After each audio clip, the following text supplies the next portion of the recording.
Praise the lord. ప్రభుతో ప్రతిదినం అనే యొక్క ఆడియో డివోషన్స్ ద్వారా మిమ్మల్ని కలుసుకున్నటకు చాలా సంతోషంగా ఉంది. ప్రియులారా, ప్రభు కృపను బట్టి బాగున్నారు కదూ. ఈరోజు అంశము సత్యము పలకాలి, అబద్ధము మానాలి. లేఖన భాగం ఎఫెసీయులకు రాసిన పత్రిక 4వ అధ్యాయము 25వ వచనం.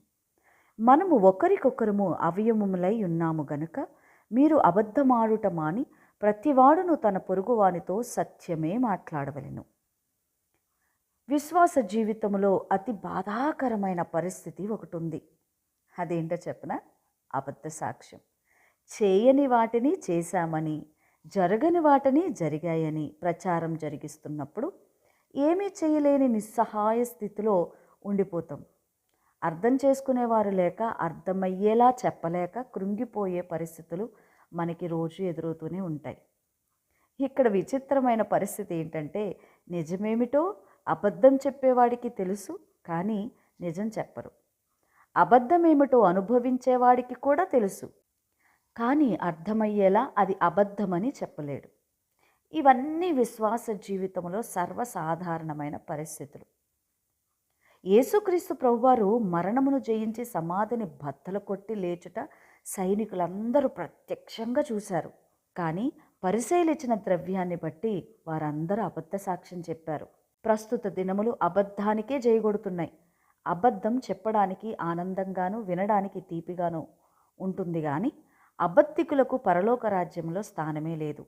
అందుకనే చెప్పేవారు ఉంటే వినేవారికి కొదువ లేదు, వినేవారు ఉంటే చెప్పేవారు పుట్టుకొస్తూనే ఉంటారు. అందుకని చెప్పేవారికి చెవిని, వినేవారికి అవకాశం ఇవ్వకుండా జీవించడమే క్రైస్తవ జీవితం. పేతురు కూడా తన పత్రికలో మనం మేలు చేసి బాధపడి సహించుటకే పిలువబడితిమి అని తెలియచేశారు కదా.